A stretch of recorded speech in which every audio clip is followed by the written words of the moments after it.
Huwag nila daanin sa pasayaw-sayaw, kanta-kanta. Kasi dalawang trapo na yan eh. 2024 na, tumigil na ho tayo sa ganyan. Tumigil na kayo sa paninira, hindi nyo na mahuto ang taong bayan. Yung mga pamimigay ng mga bago mag-eleksyon, galawang trapo din yun. Di ba? What's up mga kayon? Welcome back pa rin syempre dito lang sa Joe Malone TV. Tunay na balita, walang kinakampihan, sumasalamin sa katotohanan lamang. Oh yeah! Aha!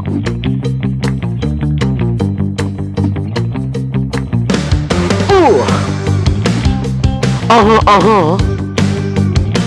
Come on, come on, come on, come on! Umagang umaga ha! Bumanat na naman to si SB. Galaw bang networking?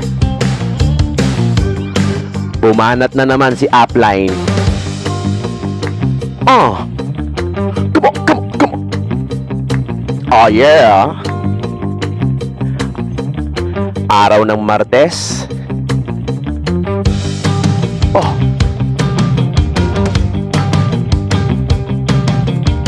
Partida, bad trip pa ako niyan ha. Ah! Ha! Ha! Shit! Yeah! Come on, come on, come on, come on, come on! Aha! Oh yeah! Simulan na natin ha! Simulan na natin ang bakbakan. Dahil nagsisimula na silang kumilos. Come on, come on, come on! Oh yeah!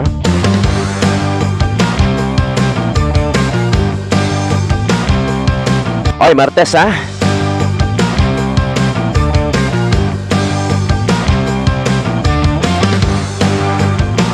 Huh. Come on, come on, come on, come on, come on, come on! Aha! Oh! Magandang umaga sa inyong lahat. October 22, araw ng Martes ha. Alas 7 ng umaga dito sa atin. Magandang umaga sa inyo. Kung mapapanood mo to ng hapon, edi magandang hapon. Kung gabi naman, magandang gabi, syempre. Ay, nako talaga, syempre, wala pa man din 2025. Lumalaganap na ang alam mo yan, syempre, political game. Syempre, hindi na common yan. Expect the worst nga, ika nga. Ano. So, marami na tayo napapanood. Yung mga nananahimik kuno, nagsasalita na din. Shoutout nga pala sa lahat ng mga subscribers natin, yung mga viewers natin na OFW. Shoutout sa inyong lahat dyan, ha? Ingat-ingat po dyan sa kusaman lupalop kayo naroroon. Tapos yung mga viewers natin syempre dito sa Pilipinas, Luzon, Visayas, Mindanao. Gusto kong malaman kung saan umaabot itong mga videos natin, yung mga vlogs natin. Please comment down below where you came from. Kunyari, you're watching from Dubai, you're watching from Singapore. Usually nakikita ko mga taga Dubai, Singapore, Hong Kong, Japanese, yan. Wala pa ako nakikita mga Switzerland, London, something like that. Yung mga pangarap ko na gusto kong puntahan. Ha? Paki-comment dyan kung saan man lupalop kayo nanonood. Yung mga Iskonians natin dyan, OFW, suportahan natin ang ating liderato, yung the kind of leader that we want to put in Manila. Please support.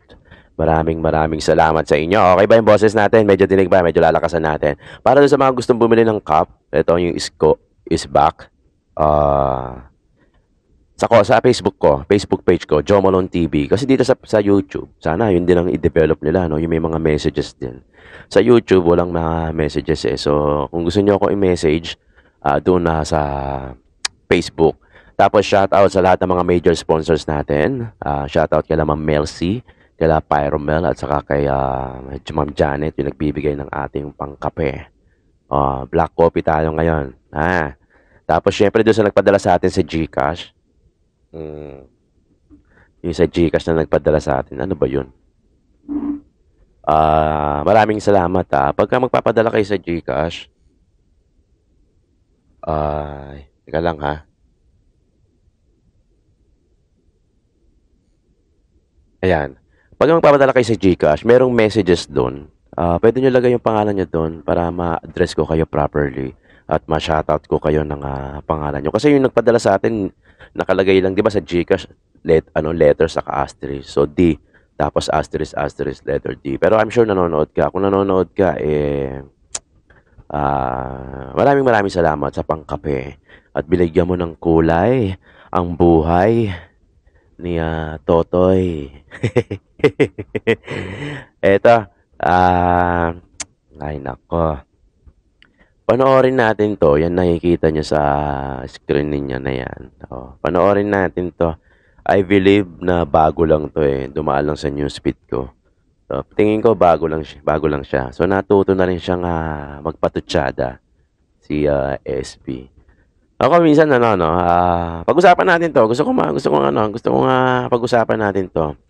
Try nyo lumabas kayong dalawa ni Isko saka si SB. Sama na rin natin yung mga ibang kakandidato bilang pagka-mayor ng Maynila. Try nyo lumabas na walang binibigay na ayuda. Then tignan natin kung sino talaga yung mga susuporta ng natural. Yung mga hindi nagdadahilan na nagpapaka-practical. Di ba? Suportang natural lang. Sige. Labas tayo nang wala tayong ibinibigay na ayuda. Then tignan natin kung sino talaga yung susuporta ng natural. Mapa-Isko man, Lacuna man, SB man, Mara Tamundong man, o Raymond Bagatsing man yan. Sige, i-try natin yung ganong klase. Diba? Eto, pakinggan natin, medyo maraming maanghang na sinabi si SB dito tungkol sa kay Isko sa kay Lacuna. Pinangalanan naman niya Saka obvious naman kung sino yung sinasabihan niya ng gano'n. Siyempre, walang iba kundi yung kalaban mo sa pagka-mayor. Panoorin natin to, ha? Kung bago ka rito sa channel ko, please don't forget to click the subscribe button. At wag mo na rin click mo na rin yung notification bell at wag kang mag-skip ng ads. Yung mga team replay natin, ma'am, thank you so much dun sa pag-team replay. Kung wala naman kayong ginagawa, panoorin nyo na lang yung mga videos ko. Tapos, hayaan nyo lang siya mag-play, wag kayo mag-skip ng ads. Kunyari, nagugas ka ng pinggan, nag-aalaga ka ng bata. Alam mo yan, pwede naman tong sounds lang kahit hindi nyo na makita yung pagbumuka ako. Maraming salamat kung gagawin nyo. Thank you so much. Doon tayo kumikita. Malapit na ang cut-off sa katapusan na. Please help me by not skipping my ads. Kasi ang cut-off ng YouTube from the first day of the month up until the end of the day of that month. So, yun yung cut-off. Pagka may kinita ka doon, sasaburin mo siya next month. Yun ang cut-off. So, hanggang cut-off, katapusan. So, 22 ngayon, Tuesday dito sa Pilipinas. So, meron pa akong ilang araw, 8 days na araw bago mag-cut off. Okay, panoorin natin to. Si SB, interview to sa isa sa mga events nila, kung di ako nagkakamali. At maanghang. At medyo may konting alam yan, may konting yabang na. May na nga parang may nagko-comment nga na parang networking lang daw. Okay, panoorin natin. Pinag-usapang napakalaki na pala ng utang. Grabe ho almost 18 billion ho ang inutang nila. Dinaon nila sa utang ang Manila. Alam nyo, pag kinupit mo yan, halos 20 years daw yan bago mabayaran. Aabutan pa yan itong mga kabataan na to. 20 years. Hindi lang yun. Hindi pa sila nakontento sa inutang nila. Tinenta pa nila yung mga ari-arian ng Maynila. Divisoria, Paco Market, mga court, fire station, yung City Colleges of Manila, halos lahat ng ari-arian para saan? Ilang bilyon ho yan? Saan ginamit? Saan napunta? Ang sinasabi, binigay daw na ayuda ng pandemya. Kung i-divide mo ho yan, dapat yan hundreds of thousands per tao sa isang Manileño. Wala naman natanggap Pinulag ho tayo sa iilang ayuda na kahit kami naman, binigay din namin. Ang dami na bigyan ng ayuda ng pandemya Pero ngayon, na pinalalabas sila, yung 18 billion na inutang, pati yung binentang mga patrimonial asset, lalo na yung Divisoria na dapat kumikita, at pinangako nilang pagagandahin, ipinenta, hindi sinabi sa taong bayan, tinago. Hindi nanonood to. Yung inutang na 18 billion. Oo, sabihin na natin na almost 20 billion. Yung inutang na yon, SB, hindi lang lahat yun napunta sa ayuda, sa pandemic. Maraming napuntahan yon yung 7 housing. 7 housing, kung di ako nagkakamali. Correct me if I'm wrong. So, sa mga housing like Condominium, Base Community, Condominium 1 and 2, Binondominium 1 and 2. Tapos magkakaroon pa yan ng Phase 7, yung Base Community. Tapos syempre yung Corazon General Hospital na nasa loob ng Baseco, doon napunta. Tapos yung mga eskwelahan, yung mga Dr. Almario, yung Alfred Hospital sa Sampaloc, alam mo yan. O, kasi sabi mo, batang Sampaloc ka eh. So baka nakikita mo yung eskwelahan doon na malalasal ang datingan. O, bakit ka mo kung nasabing lasal? O, yung itsura ng Henry C. Hall sa Lasal, parang Alfred doon sa Sampaloc na eskwelahan. O, paano ko nasabi? Doon ako nagmasteral. Kaya alam ko yung mga itsurahan. Sa Henry C. Hall din ako nakapunta. Kaya doon napunta yung mga inutang ni Yorme noon. Hindi lang to sa ayuda. Dahil kung sa ayuda lang, syempre, hindi naman pwede yun dahil marami pang inaasikaso. So, hindi mo napapanood yung mga ayaw mo lang banggitin. Pwede gano'n. Syempre, kwento mo yan eh. Ikaw ang bida dyan, kumbaga. Okay, tuloy natin. Ngayon, lahat tayo, nagulat na lang. O, yun nga pala, no? Saka, yung sinasabi mong hindi sinabi. Actually, sinabi yun, nabanggit yun, no? Baka ikaw lang yung huling nakaalam. Ngayon, ano lang gagawin natin? Walang-wala na tayong mga property sa Maynila. Bebenta, pati daw yung clock tower. Para daw hindi maguto, pinagtatakpan nila doon. Pero totoo lang, hindi naman natanggap ng mga Manila mga yan. Hindi naman talaga natanggap. Kasi hindi naman para sa kanila yun eh. No? Hindi lang para sa ayuda lang yung pinagkabentahan at yung inutang. Dahil nga gaya na sinabi ko, sa mga infrastructure na punta, yung mostly ng inutang. Hindi lang sa ayuda, Hindi lang sa ayuda. Oo, kwento mo yan eh. Siyempre, ikaw yung bankero, ikaw ang bida, kumbaga. Totoo lang po minsan kasi inuuto nila yung parang perspective na hindi pa kayo nabigyan ng ayuda. Doon po napunta yung inutang na 18 billion daw, pati mga binentang assets. Kalukuhan po yun. Kung Mayor, Alam niyo po sa buong Pilipinas, Maynila lang ang umutang at nagbenta ng mga ari-arian. Ang Quezon City, never umutang. Ang Makati, never nagbenta ng arihan, never umutang. Yung Pasig City kala Mayor Pico na napakatinong mayor. Siyempre matatalino sila. Ba't nila may benta yung ari-arian? Hindi sila nagbenta. Hindi sila nangutang. Anong gagawin mo pag pagaling kang mayor? Magre-reallocate ka lang ng pondo. Yung dapat para dito sa project na to, ilagay mo sa ayuda.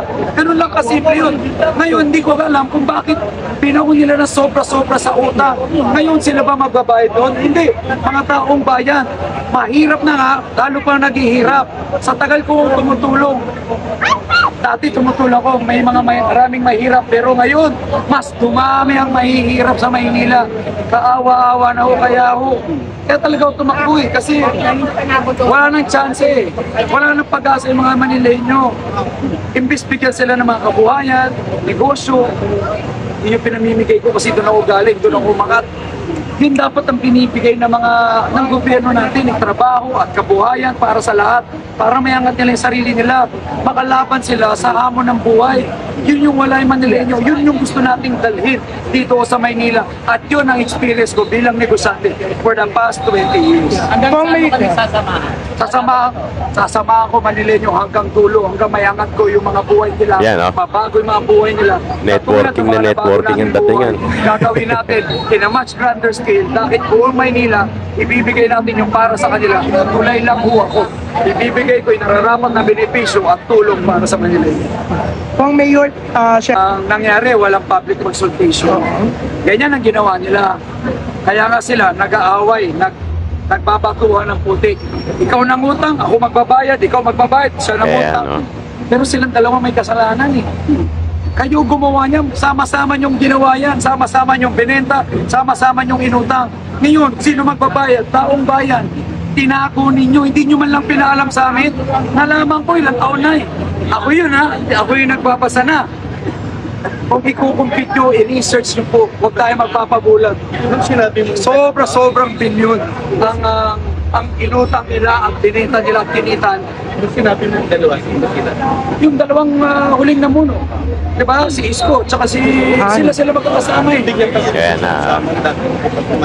sa debate.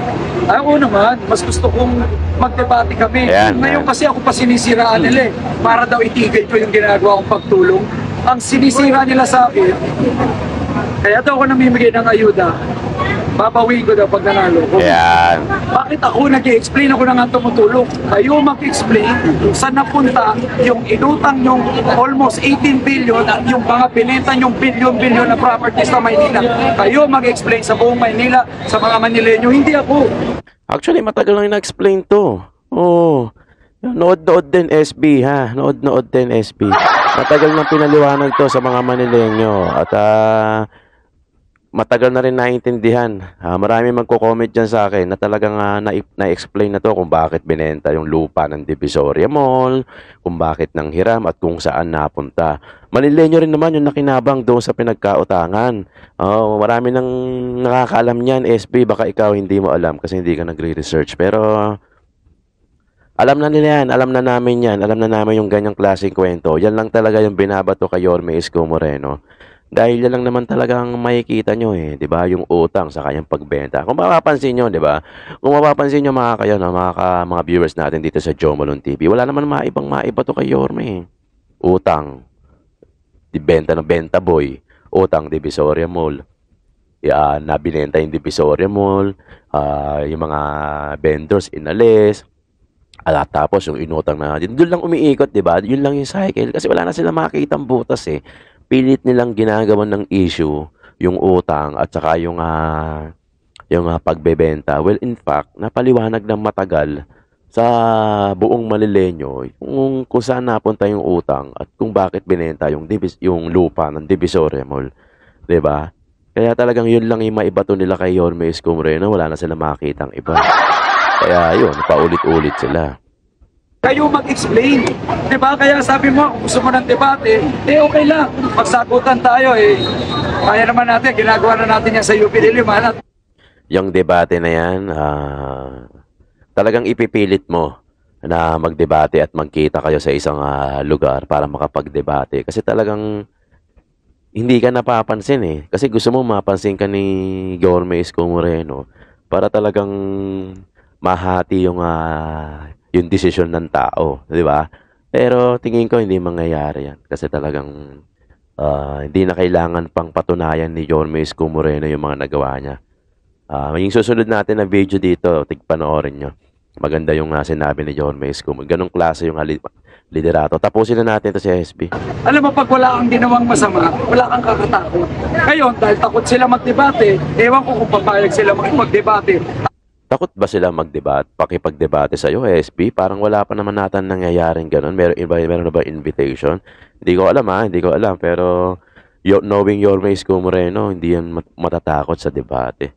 Talagang, syempre, batang Maynila yan eh. Hindi yan matatakot makipag-debate. Sagutin lahat ng kailangan nilang sagutin at explain sa tao. Pero ikaw ready ka na makipag-debate sa kanila? Ready ka na? Handa Ako naman, ready naman ako all the time kasi wala naman tayong tinatago eh. Lahat to gastos galing sa sarili natin bulsa. Ang buhay ko public record. Kung paano ko nag-umpisa, paano ko pinaangat yung sarili ko sa kahirapan, paano ko yumaman. Sila ko, wala, pero pumasok sa politika, ngayon lang yumaman, ngayon nagkabahay. Narinig nyo doon? Hindi ako yung nagsabi. Taong bayan ang nagsabi. Pero ka ng bahay sa Alabang. Sa Alabang. Hindi na ako nagsabi noon. May penthouse ka sa BGC, may mga rest house ka kung saan. Saan galing yan? Pagkatapos mong mangutang, pagkatapos mong ibenta yung mga properties ng Maynila, tapos ikaw meron, saan galing? Hindi na ako nagsasabi, taong bayan mo. So ako naman, nandito lang para ibigay nga yung tulong eh. Kaya hindi ko alam bakit ako pa pinubugbog nila sa social media. Dahil lang binabayarang trolls para sirain ako, bugbog na ako eh. Actually, kaya ako nandito at nagkikigil ng konti. Ang sasakit below the belt minsan. Ayoko sanang sabayan yung style na gano'n, pero tao lang ako eh. Pero kung public servant ka, SB, dapat hindi ka magiging sensitive. kaya ka nga public eh. Kaya ka nga public servant eh. Talagang ganon. Being, kung magiging politiko ka at magiging public servant ka, talagang asahan mo na merong ibabato sa'yo. Yung iba, mga below the belt. Yung iba, regarding sa trabaho mo. Kasi nga, public servant ka, dapat mo intindihin na hindi ka ligtas sa mga akusasyon, sa mga kritisismo.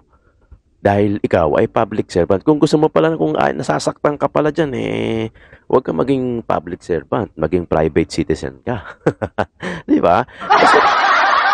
Kasi gano'n ano talaga, gano'n sa politika. Ewan ko ako hindi naman ako politiko, pero alam ko na gano'n ang laruan sa politika.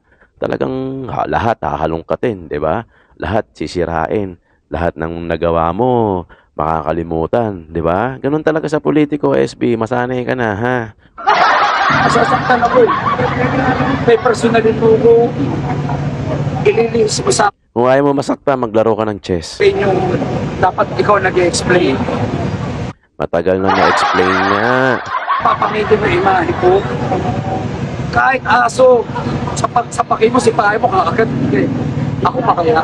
So ako, ilalaban ko yung sarili ko. Kung hindi totoo, hindi totoo. Kung totoo, katulad ng mga ginawa nila na po public records naman, sinasabi ko lang yung nababasa ko at nasa public records eh. Diba? Alam nyo naman lahat yan. Yan ang dapat nilang explain. Huwag nilang daanin sa pasayaw-sayaw, kanta-kanta. Kasi dalawang trapo na yan eh. 2024 na, tumigil na ho tayo sa ganyan. Tumigil na kayo sa paninira, hindi nyo na mahuto ang taong bayan. Galawang trapo daw, yung pagkasayaw-sayaw, yung pagkatakanta. Mas galawang trapo ata, SB, yung kunyari namimigay ng ayuda bago mag-eleksyon. Yun ang matagal ng tugtugin. Diba? Diba? Natatandaan, no? Tatandaan nyo? Marami lang ganyan, no? Marami na ako narinig na ganyan, yung mga ganyan. Yun ang galawang trapo talaga. Kasi, bili mo, kung kailan mag-eleksyon, kung kailan magkakabotohan, tapos yung iba biglang tumutulong. Nakakatawa yun. Yun ang galawang trapo talaga. Gano'ng karaming supporters sa atin. Bumababa naman kayo tuwing lapag ko. Libo-libo, 6,000, 7,000, dito 5,000. Bawat baba natin, palakas tayo ng palakas, parami ang naniniwala at parami ang nagsasawa sa mga trapo natin dito sa Maynila. Yan na. Ito yung susunod natin na video, yung kay Isko Moreno. Hindi ko alam kung kailan to, pero definitely during his time to, ni Yorme Isko Moreno. Galawang trapo daw, yung pasayaw-sayaw. Kasama naman sa kandidatura yan. Ikaw naman, SB, para ka naman bago ng bago sa politika. Sinasabi mo, matagal ka na sa naging congressman ka naman. Siguro naman may experience ka na sa pagiging politiko. Yung mga pamimigay ng mga bago mag-eleksyon, galawang trapo din yun. Diba? Galawang trapo din yun, yung mga ganong style. Kung talagang gusto natin malaman kung sino talaga yung mga sumusuporta na natural, try nyo lumabas na wala kayong binibigay na ayuda. Lahat ng mga nagkakandidato, hindi lang to sa, sa lokal, sa national. Try nyo lumabas na wala kayong ibibigay. Tignan natin kung lalabas talaga yung taong bayan. Kung ihinto talaga nila yung ginagawa nila para lumabas at suportahan kayo ng natural nang wala kayong inaabot. Diyan natin malalaman kung sino talaga yung susuporta ng natural. Anyway, panoorin natin ito. Ito, ang galing lang ni Yorme Isko Moreno dito. Yung mga talagang, kumbaga parang na-forecast niya na, na-foresee niya na yung mga pwedeng ibato sa kanya, di ba? At kung ano yung pwedeng maging reaction o i-react ng taong bayan na nabanggit niya na dito noon pa lang. Panoorin natin to, Yorme Isko. Ha? Kababayan, darating ang panahon, huhusgahan tayo ng mamamayan. Yes. Kasaysayan at poong may kapal. Kung paano tayong lang, na mahala. Isang tanong lang nila, ano ang ginawa mo sa pandemya? Madaling magkamadaan ang mga pangungusap. Mas mahirap magpatayo ng gusaling maraming palapag. Madaling magbigkas ng dekahong slogan. mas mahirap maghatid ng karton ng pagkain sa mamamayan. Madaling magbigkas ng mga talinghaga, mas mahirap ang umaruga sa kapwa. If we have done so much with so little time, so little, so fast, under challenging conditions, Yes, challenging it is condition. because ordinary people rose to the extraordinary thing. Kaya kung ako po ang inyong tatanungin to explain in 50 words what we have done for Ito. Manilans. Ito, sampal to. In all modesty, Sampal to. Ayan ah. we put vaccine in their arms, food on their table, roofs over their heads, Basay community. money in their pockets, computers on the hands of children, stipend in the wallets of our students, seniors, Yan. PWDs, solo Nagkaroon ng trabaho. parents, new streets they can walk on, new health facility they can walk in, new parks they can work out. And above all, hope in their hearts.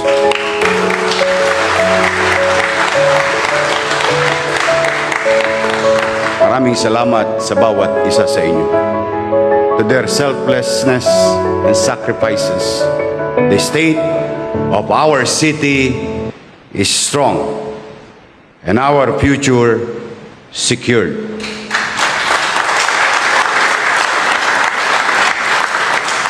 At ang mga bagay na yan ay hindi pinitas sa hangin, batay sa gawa. Not fake news, but based on facts. But for Manileños, they don't need to be told of statistics Yes. to learn what they already know. Correct. They see in-city vertical housing being built. They hear the crews cleaning our street or paving them. They can touch the healing hands of more doctors and the new walls of modernized hospitals. They can even smell the flowers on the parks we have Yes. reclaimed from neglect. At ginawa po natin ito sa panahon, kasagsagan, Ng pandemya. at gitna ng pandemya. Yeah. Hindi natin ininda, lahat kayo, Correct. nakasama ko, Totoo. ang panganib na nakaamba sa bawat isa sa atin. Totoo yun. We did not lock down development. Correct. We did not place progress in quarantine. We worked through the long, dark night. Totoo yan.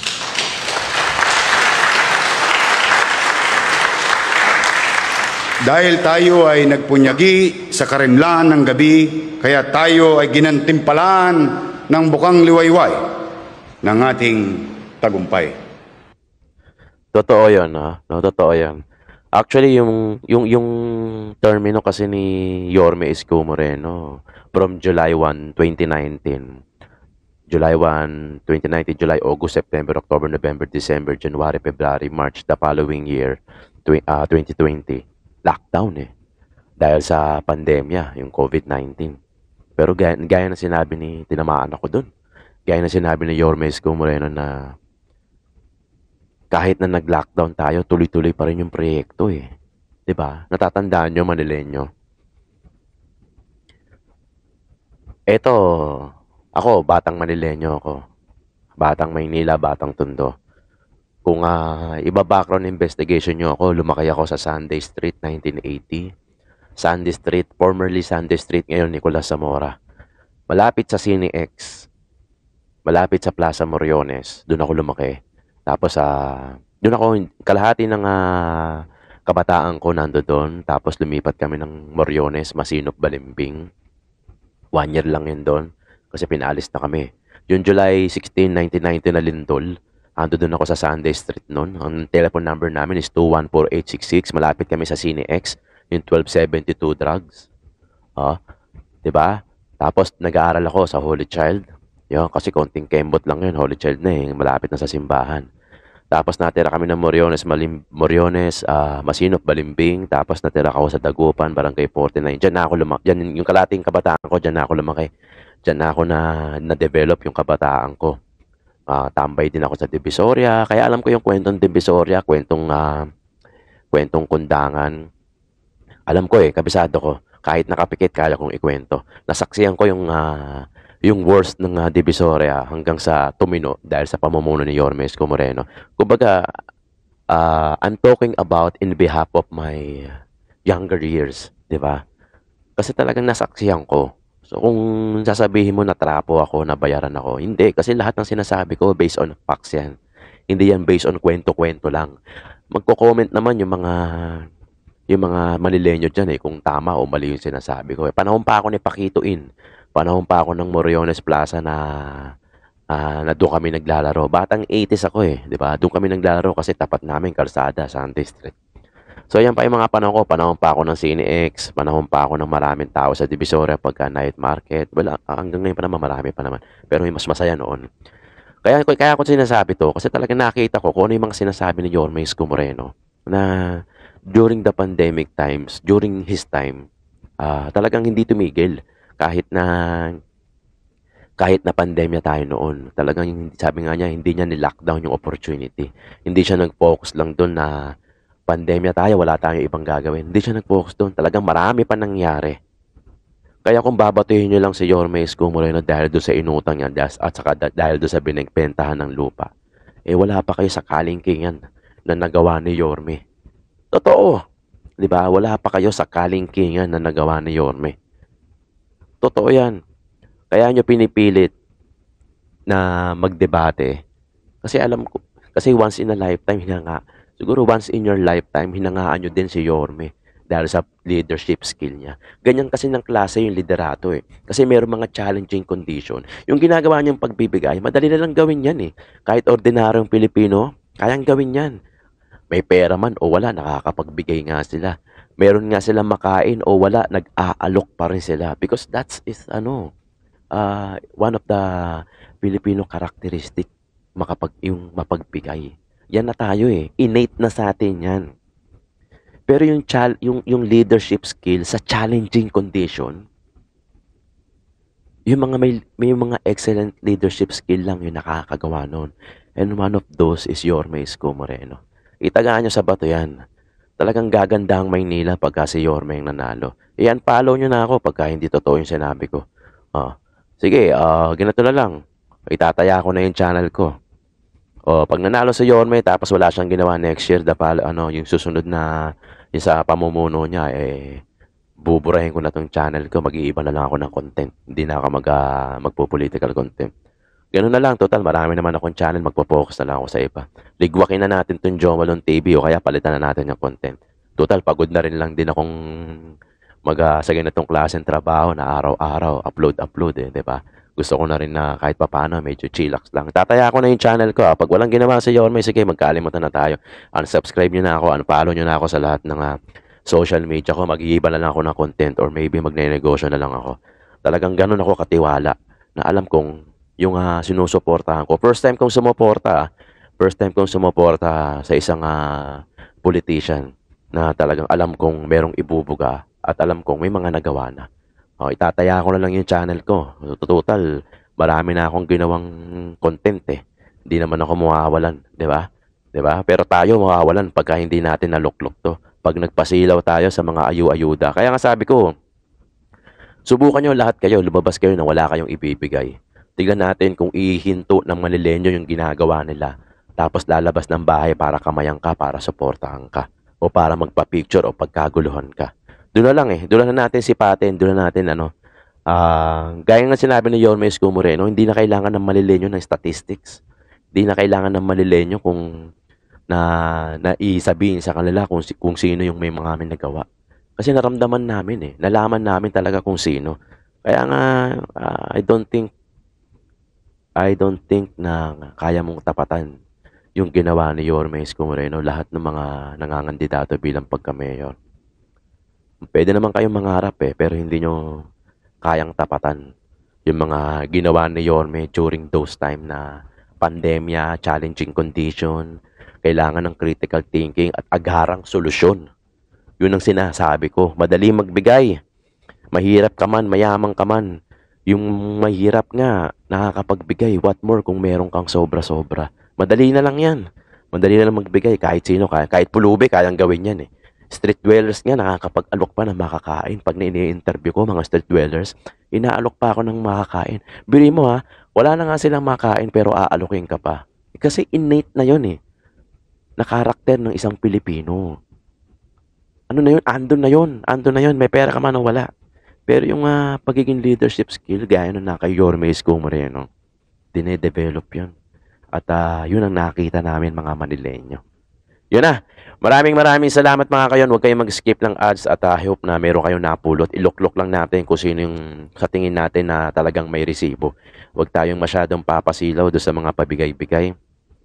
Hindi ko naman sinasabing masama magbigay. Don't get me wrong. Hindi masama magbigay pero sana dun lang tayo sa talagang merong maitutulong sa atin. 'Di ba? At alam natin na subok na, pare-parehas na. Meron naman tayong internet ngayon. Pwede nyo i-search diyan kung ano yung mga nagawa ng mga napupusuan yung kandidato. At para makita nyo, makapag-background investigation kayo, huwag kayong porkit may naibigay lang, nagbabago na yung mga pananaw nyo. 'Di ba? Maraming salamat mga kayon at today is October 22, Tuesday at sana meron kayong napulot dito sa atin. Yung mga Iskonians, mag-ingay dyan kayo sa comment. Maraming salamat sa inyo. Sobrang thankful ako kasi pinapanood nyo yung ating podcast o yung ating reaction video. Maraming salamat mga kayon. Tunay na balita, walang kinakampiyan, sumasalamin sa katotohanan lamang. God first.